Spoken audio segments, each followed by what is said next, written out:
Imagine you have an incredible photographic memory and mathematical abilities.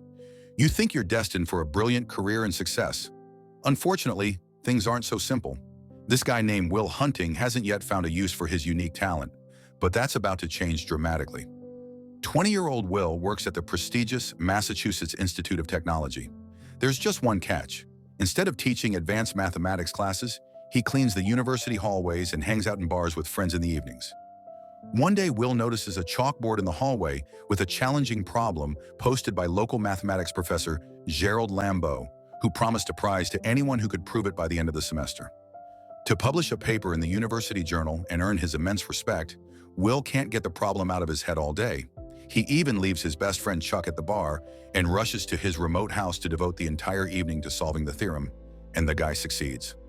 A couple of days later, the professor finds an anonymous solution on the board. He can't tell which of his students solved the complex theorem so quickly, and he can't wait to find out who this genius is. Кто это сделал? Это не я. Намеш? Немеш? Нет. Will is hanging out with his friends when suddenly a group of guys drives past a group of people who are harassing a girl. Will knows the ringleader, the guy who bullied him in kindergarten. He asks the group to stop and gets out. Without thinking twice, Hunting punches his old acquaintance right in the face, and a brawl ensues. When the cops arrive, his friends try to pull Will away from his adversaries, but it's too late.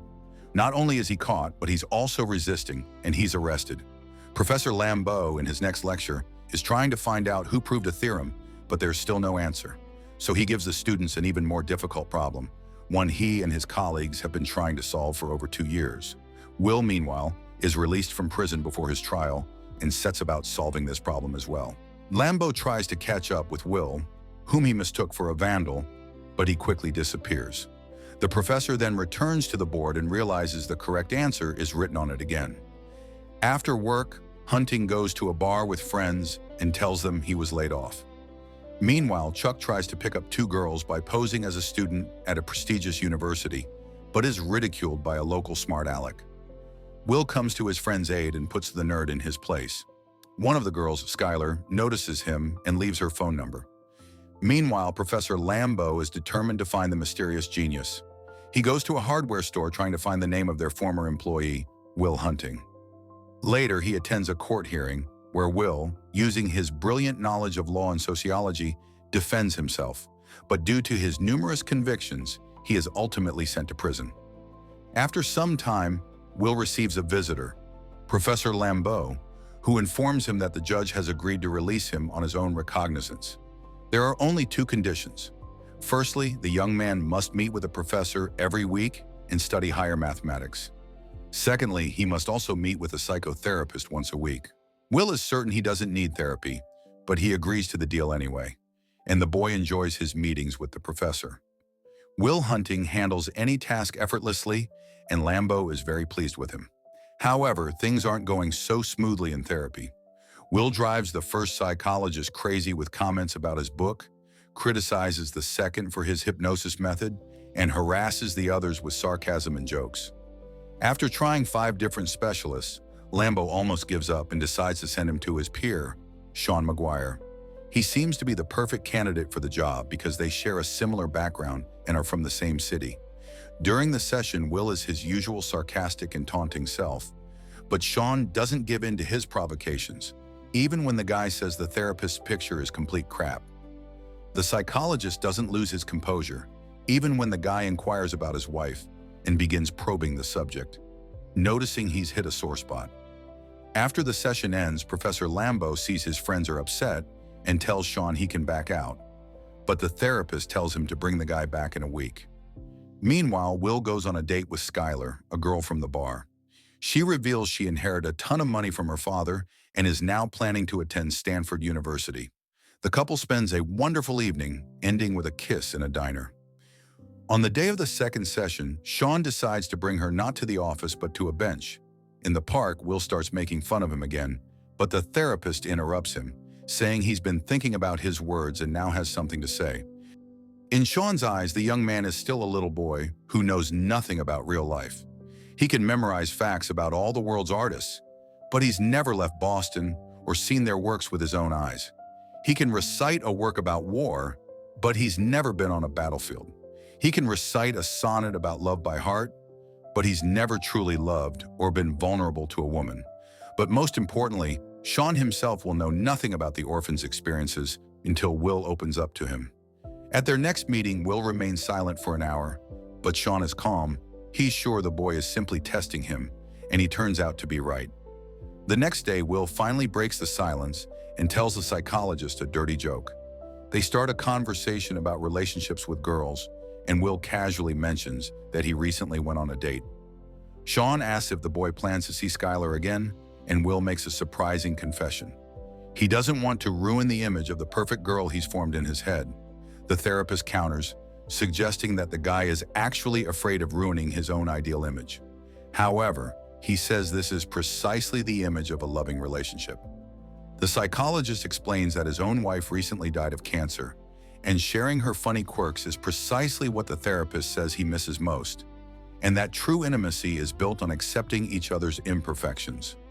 Will listens to these words and comes to Skylar's dorm. She's surprised to see him, as he hasn't called in a while, but she agrees to a date.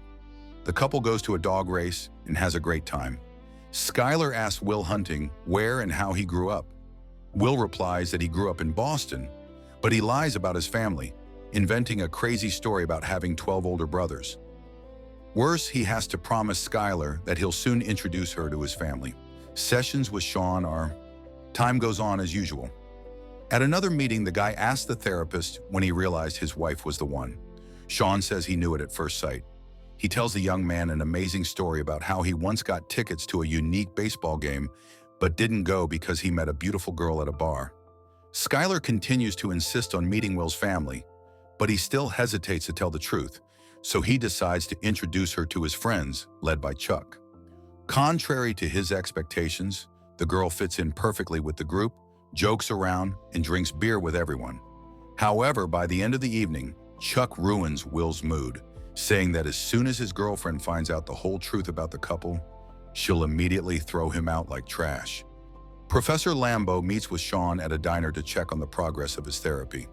He's not particularly interested in Will's relationship with his past, but is much more curious about his future under his protection. Sean replies that he won't pressure the young man and that he should choose his own life. The professor is angry and says he introduced Will to the right people anyway. What he doesn't yet know is that Chuck, who is behaving completely inappropriately and ruining the deal, went to meet those people. Meanwhile, Will is enjoying Skylar's company, but she suddenly shatters his serenity with an unexpected offer.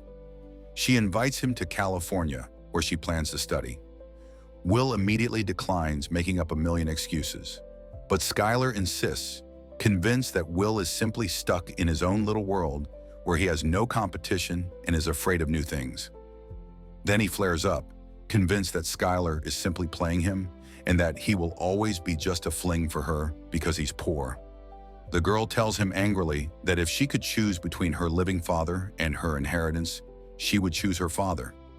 She's also scared, but she chooses to be honest with Will, and he doesn't. The young man objects, but then Skylar brings up his non-existent brothers. Eventually, Will completely loses his composure and starts screaming that the girl wouldn't really want to know the truth about him, since he's an orphan who was beaten and tortured his entire childhood.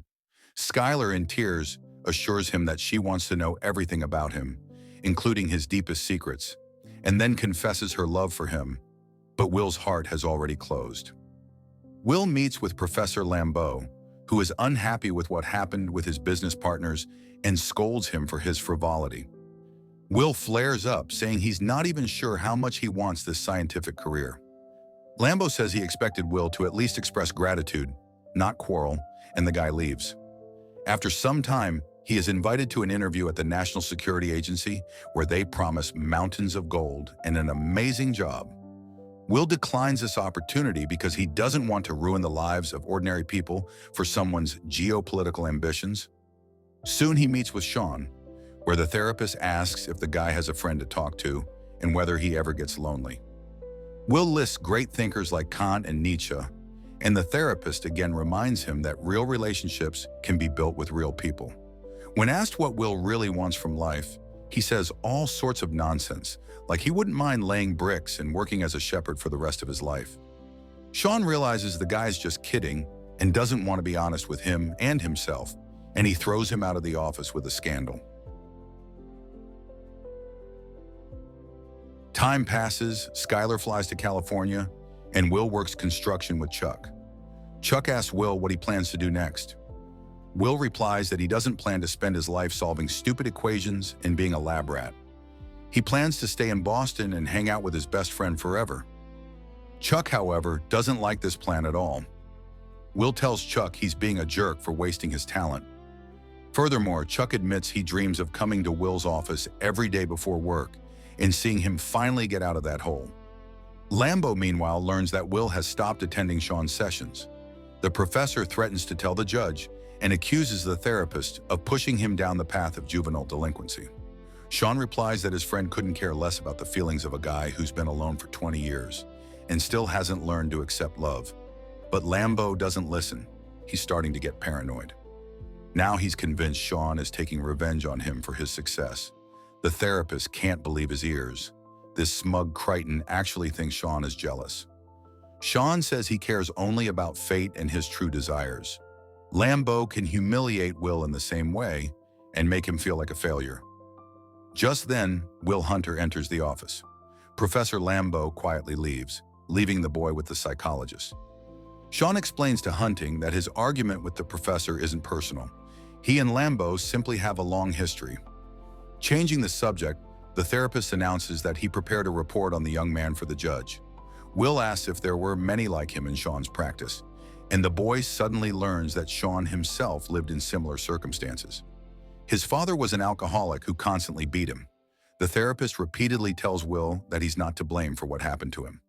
At first, he tries to shy away, but then, unable to restrain himself, he gives in to his emotions. Soon, Will returns to Sean for his final session.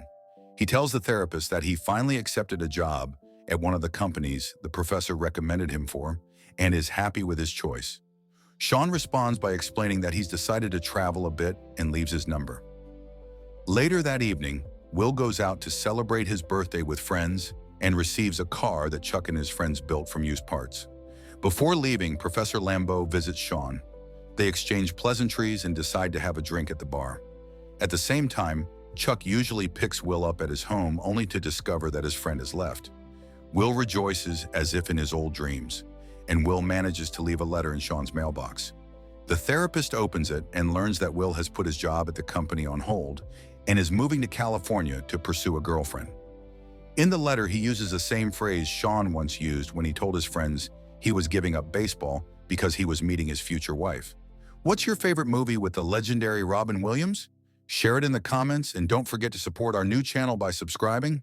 The name of the movie will be in the description of this video.